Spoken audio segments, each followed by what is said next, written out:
कि अगर यही हमारे साथ हालत रहा तो हम अपना धर्म परिवर्तन करने की कोशिश सोचेंगे। 27% जल्द से जल्द जैनून ओबीसी को नहीं मिला तो वोट की चोट से हम इन्हें भी सत्ता से बाहर करेंगे।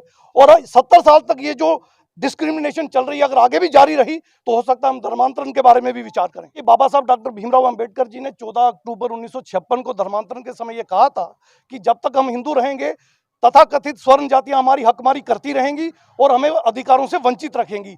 हम कोशिश कर रहे थे 70 साल से कि ऐसा ना हो, मगर अब हमारा जो सब्र का प्याला भर चुका है, अब हमारा पेशेंस जवाब दे रहा है। हमारी अगली नस्लें, हमारी पीढ़ियां हमें बर्बाद होती दिख रही हैं। आने वाले समय में किसी को कोई नौकरी नहीं मिलेगी, कहीं कोई रोजगार नहीं मिलेगा, तो अल्टीमेटली उनको गंदगी चुनने के अलावा कोई उनके पास विकल्प नहीं होगा। तो ऑप्शन ये बचेगा कि हम उस धर्म में क्यों बैठे रहें जो हमारे बच्चों से गंद उठवाना चाहता है। हम भी जज बनना चाहते हैं, हम भी पीएम सीएम बनना चाहते हैं, हम भी डीएम बनना चाहते हैं, हम भी इंजीनियर डॉक्टर प्रोफेसर बनना चाहते हैं। हमारे बच्चे भी उस रास्ते पे, तरक्की के रास्ते पे आगे साइंटिस्ट बनना चाहते हैं, इस देश की सेवा करना चाहते हैं, आर्मी में जाना चाहते हैं, पैरामिलिट्री फोर्स पुलिस में जाना चाहते हैं। तो क्या ये देश नहीं चाहता 60% आबादी को उसका हिस्सा मिले?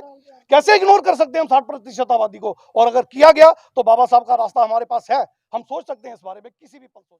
तमाम ये लोग आप देख रहे हैं कि जहां पर ये मेरे साथ है, और आपको बता दें कि जिस तरह से 15 और कास्ट को जो है वो ओबीसी में इंक्लूड किया गया था, उस पर रविंदर राणा जी ने जो है एक बहुत बड़ा बयान दिया। और उसके साथ ही जहां पर बात करते हैं कि उन्होंने कहा कि ये दिवाली का तोहफा है मोदी सरकार का जो इन सब तबकों को दिया गया है। वहीं पर आपको ये तस्वीरें दिखा रहे हैं। अब इनका कहना है कि जो नेट है उस पर जो है इस लिस्ट को दिखाई नहीं दे रही है, जबकि एक दिन पहले ऐसा नहीं था। सर, क्या नाम है आपका? मेरा नाम एडवोकेट अशोक कुमार बसोत्रा है। क्या कहना चाहेंगे आप? लेकिन जिस तरह से आप कह रहे हैं कि अब नेट पर जो है वो लिस्ट शो नहीं हो रहा। हाँ, ऐसा है। परसों एक लिस्ट निकली थी 15 कास्ट को इंक्लूड करने की ओएससी की कैटेगरी में, और कल की वो नदारत है, नेट से हमने देखा और कुछ शोर भी मचा हुआ कि कैप्टन अभियान से उसको किया गया है। उस लिस्ट की 15 नामों की लिस्ट को अगर आप गौर से देखेंगे तो उसमें एक वेस्ट पाकिस्तानी रिफ्यूजी का भी नाम है, एक आचार्य का भी नाम है, कोई ब्राह्मण कम्युनिटी का भी नाम है। तो हमारा ये मानना है कि जनरल कैटेगरी में भी स्वर्ण कास्ट को पूरी सीटें मिल जाती हैं। उसके बाद इकोनॉमिक वीकर सेक्शन 10% यहाँ पे लागू कर दिया गया है, उसमें भी स्वर्ण जातियों को सारा हिस्सा मिलता है। अब जो ओबीसी की 60% आबादी है, जिसको पहले 2% या रिजर्वेशन थी, अब 4 कर दी, जबकि 27% मंडल कमीशन ने और सुप्रीम कोर्ट की 1992 इंदिरा सानी जजमेंट ने रिकमेंड कर रखी है, वो नहीं मिली। अब इस लिस्ट में, इस इंक्लूजन के बाद भी ओबीसी की लिस्ट में भी सिर्फ स्वर्ण जातियां ही आएंगी। इस पर हमारा कड़ा ऐतराज है, क्योंकि इससे हमारी आने वाले नस्लों को, हमारे आने वाले बच्चों को अब जो हिस्सा थोड़ा बहुत मिलना था वो नहीं मिलेगा। लिहाजा पिछले 70 साल से हम इसके लिए जद्दोजहद कर रहे हैं, और जितनी भी सरकारें जम्मू कश्मीर में अभी तक बनी हैं, उन सरकारों ने हमें लॉलीपॉप दे के रखा कि आज लागू करेंगे या कल लागू करेंगे, नहीं किया। तो जिस तरह से हमने उन सरकारों को धराशायी किया, कांग्रेस हो, एनसी हो, पीडीपी हो, पैंथर पार्टी हो, वोट ना देकर ओबीसी ने उनको सत्ता से बेदखल कर दिया। आज हम भाजपा को भी चेता रहे हैं, अगर उन्होंने जल्द से जल्द हमारा 27% लागू नहीं किया और इन कास्टों को बाहर नहीं निकाला तो हम सत्ता से भाजपा को भी बेदखल करके ही रहेंगे। ये हमारा उनके साथ। सर, जिस तरह से आप 27% रिजर्वेशन की बात कर रहे हैं, बहुत बार रविंदर राणा जी से ये प्रश्न पूछा गया, उन्होंने कहा है कि अकॉर्डिंग टू पॉपुलेशन, जितनी पॉपुलेशन जिस तरह से हमारी जम्मू कश्मीर यूटी की होगी, उतनी ही रिजर्वेशन जो है वो दी जाएगी। देखिए, ऐसा है, कास्ट बेस्ड सेंसस का मुद्दा पूरे भारत में उठा हुआ है, हमने भी उठाया हुआ है। हमने यहाँ तक कहा हुआ है कि अगर कास्ट बेस्ड सेंसस नहीं होगा तो सेंसस में पार्टिसिपेट ही नहीं कर रहे। और आप देखिए, जब एचडी देवेगौड़ा की सरकार थी, उन्होंने रिकमेंड किया था ओबीसी का कास्ट बेस्ड सेंसस, और भाजपा की सरकार ने आते उसे विड्रॉ कर लिया। तो हमारी जितनी भी कम्युनिटीज हैं वो तो चाहती हैं कास्ट बेस्ड सेंसस हो। रविंदर रैना किस बेस पे ये कह रहे हैं कि हमारी पॉपुलेशन नहीं है? 1931 का सेंसस जो है कास्ट बेस्ड हमारे पास अवेलेबल है, उसने खुद कहा है और हर उस 3 आदमी के पीछे एक बैक। और अब आप देख लीजिए, पूरे अब कितनी कास्टें आपने इंक्लूड कर ली, 15 आप और इंक्लूड कर रहे हैं। तो इस तरह से जो नंबर बढ़ता जा रहा है, ये तो 60 से भी ऊपर चला जाएगा। तो ये कहना कि इनकी पॉपुलेशन कम है, ये गलत होगा। आप सेंसस करवा लीजिए, आपकी सरकार है। मैं चैलेंज करता हूँ रविंदर रैना जी को, सेंसस करवा लें, अगर 60 से कम ओबीसी की पॉपुलेशन निकलेगी तो हम 1% भी नहीं मांगेंगे। मैं चैलेंज करता हूँ। सर, आप यहीं पर रहिएगा, कुछ बोलना चाहते, आप क्या बोलना चाहते मैं हैं? ये बोलना चाहता था कि जब रविंदर रैना जी श्रीनगर गए तो इन्होंने खुद वहां पे बोला कि हर 3 आदमी के पीछे एक बैकवर्ड है। इसका मतलब कितना हुआ? 33% आबादी ये 1931 की सेंसस के मुताबिक है, लेकिन आज पॉपुलेशन बढ़ के 43% के करीब है।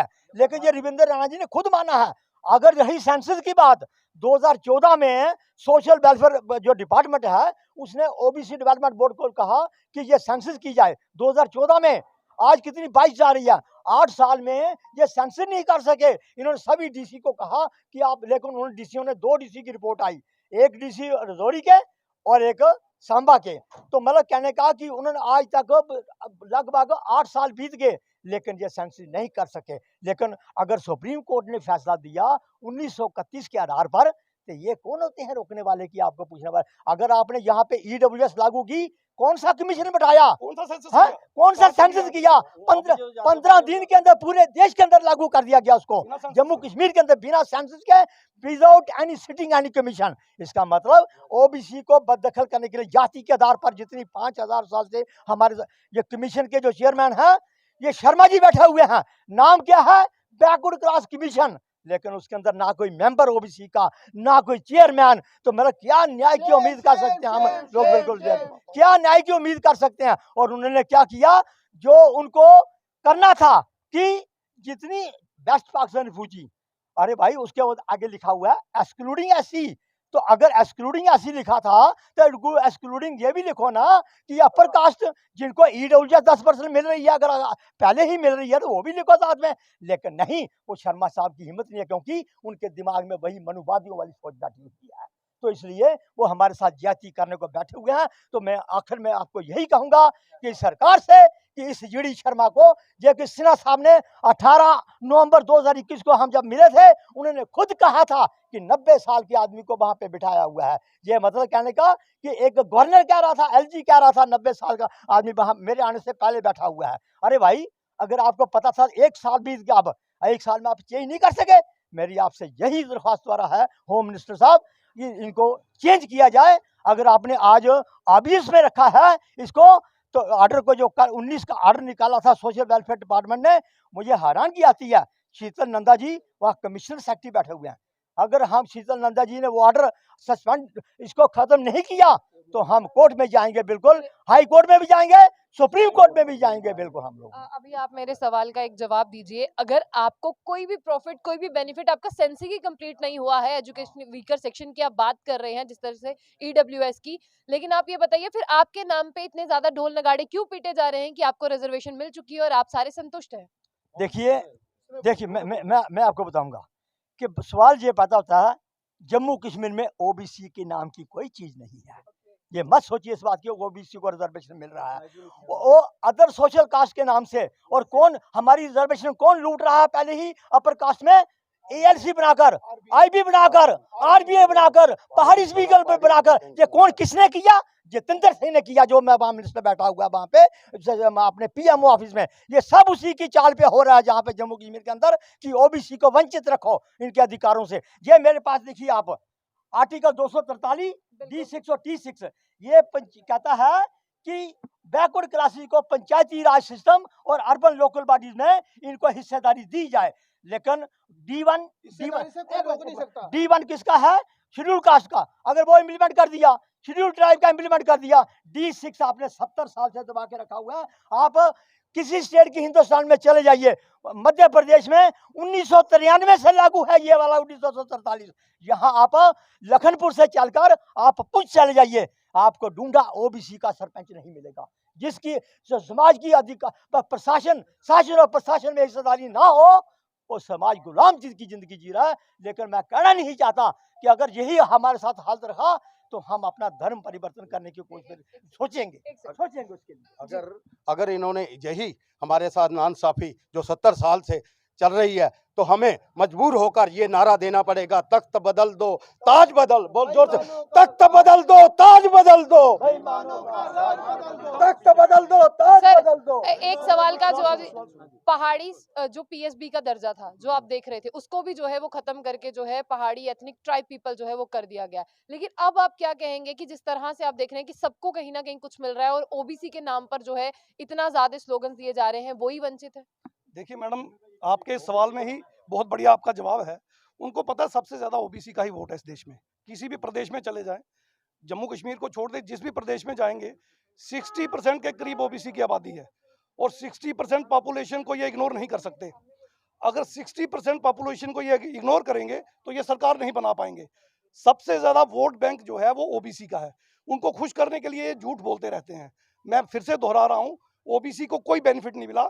हमें सिर्फ 2% आरक्षण मिला हुआ था, अब इन्होंने 2 का 4 किया, मगर जब से किया आप लिस्टें देख लीजिए, कहीं ओएससी नहीं मिल रहा, और ओएससी के नाम पे दे रहे, ओबीसी में कंसीडर भी नहीं करते ये। सर आगे का आपका क्या प्लान ऑफ एक्शन रहेगा अगर ये नहीं हो पाता है, जिस तरह से आप कह रहे हैं कि ये सिर्फ झूठ है और आप बता भी रहे हैं सच्चाई, लेकिन लोग जो हैं वो लीडर्स को सुनना पसंद करते हैं, आम व्यक्तियों को सुनना कौन पसंद करेगा? आपका आगे का प्लान ऑफ एक्शन क्या रहेगा? हमारा प्लान ऑफ एक्शन ये रहेगा कि जैसे कांग्रेस ने हमारे साथ धोखा किया, एनसी, पीडीपी, पैंथर पार्टी ने हमें 27% नहीं दिया, हमने उनको वोट ना देकर सत्ता से बाहर निकाल दिया।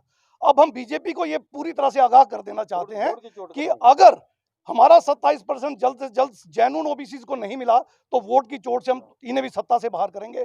और 70 साल तक ये जो डिस्क्रिमिनेशन चल रही है, अगर आगे भी जारी रही तो हो सकता है हम धर्मांतरण के बारे में भी विचार करें। धर्मांतरण के बारे में आप विचार कर रहे हैं, ऐसा क्यों आपके दिमाग में ख्याल आया कि अगर हम धर्म परिवर्तन करेंगे तो ही हम इस समाज में जो है वो फिट हो पाएंगे? क्योंकि बाबा साहब डॉक्टर भीमराव अंबेडकर जी ने 14 अक्टूबर 1956 को धर्मांतरण के समय ये कहा था कि जब तक हम हिंदू रहेंगे तथाकथित स्वर्ण जातियां हमारी हकमारी करती रहेंगी और हमें अधिकारों से वंचित रखेंगी। हम कोशिश कर रहे थे 70 साल से कि ऐसा ना हो, मगर अब हमारा जो सब्र का प्याला भर चुका है, अब हमारा पेशेंस जवाब दे रहा है। हमारी अगली नस्लें, हमारी पीढ़ियां हमें बर्बाद होती दिख रही हैं। आने वाले समय में किसी को कोई नौकरी नहीं मिलेगी, कहीं कोई रोजगार नहीं मिलेगा, तो अल्टीमेटली उनको गंदगी चुनने के अलावा कोई उनके पास विकल्प नहीं होगा। तो ऑप्शन ये बचेगा कि हम उस धर्म में क्यों बैठे रहें जो हमारे बच्चों से गंद उठवाना चाहता है। हम भी जज बनना चाहते हैं, हम भी पीएम सीएम बनना चाहते हैं, हम भी डीएम बनना चाहते हैं, हम भी इंजीनियर, डॉक्टर, प्रोफेसर बनना चाहते हैं। हमारे बच्चे भी उस रास्ते पे, तरक्की के रास्ते पे आगे साइंटिस्ट बनना चाहते हैं, इस देश की सेवा करना चाहते हैं, आर्मी में जाना चाहते हैं, पैरामिलिट्री फोर्स, पुलिस में जाना चाहते हैं। तो क्या ये देश नहीं चाहता 60% आबादी को उसका हिस्सा मिले? कैसे इग्नोर कर सकते हैं हम 60% आबादी को? और अगर किया गया तो बाबा साहब का रास्ता हमारे पास है, हम सोच सकते हैं इस बारे में, किसी भी पल सोच सकते हैं। जबकि आप खुद देख रहे हैं कि हिंदू राष्ट्र बनाने की बात की जा रही है, तो आप ऐसे में हिंदू होकर कह रहे हैं कि हम धर्म परिवर्तन करें। बिल्कुल, आर्टिकल 25 से 28 पढ़ लीजिए, उसमें हर व्यक्ति को, जो भी भारतीय कोई भी व्यक्ति है, उसका मूलभूत अधिकार है, वो कभी भी किसी भी धर्म को छोड़ सकता है, कभी भी किसी भी धर्म को ले सकता है, या एथीस्ट भी बन सकता है। ये उसका मूलभूत अधिकार है, फंडामेंटल राइट है।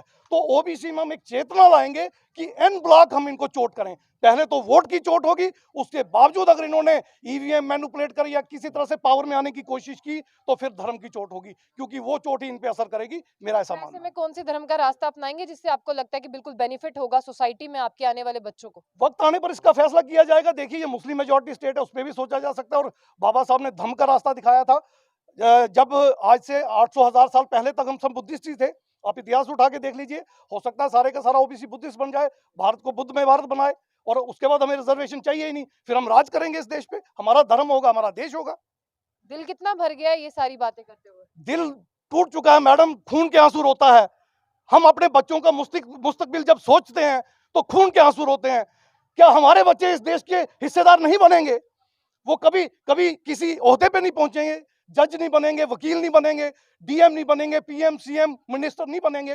वो इनकी चाकरियां करेंगे, इनके जूते उठाएंगे, इनका मल उठाएंगे, इनकी गंदगी उठाएंगे, इनके घरों के बाहर सफाइयां करेंगे, और ये बादशाहत हासिल करके हमारे सर पे राज करेंगे। 2% लोग, 3% लोग हमारे सर पे बैठेंगे। अब और बर्दाश्त नहीं होता। अब हम इसके बारे में सिंसियरली कोई फैसला करेंगे, और पहले वोट की चोट, अगर इन्होंने उसको मैनिपुलेट कर लिया, क्योंकि पहले भी ये करते आए हैं, तो फिर धर्म की चोट हमारे पास आखिरी रास्ता होगा। चलिए, जो इनसे बात सुननी थी वो हमने सुन ली, यानी जो ओबीसी के नाम पर ढोल नगाड़े पीटे जाते हैं, असल में हकीकत क्या है वो आपको जमीन से ये रूबरू करवा रहे हैं। लीडर्स चाहे चेयर पर बैठ के कुछ भी बोले, दिवाली का तोहफा है, क्या तोहफा है, जिनको तोहफा दिया गया था वो अपनी जुबान से बता रहे हैं कितना बड़ा तोहफा जो है वो हमें मिला।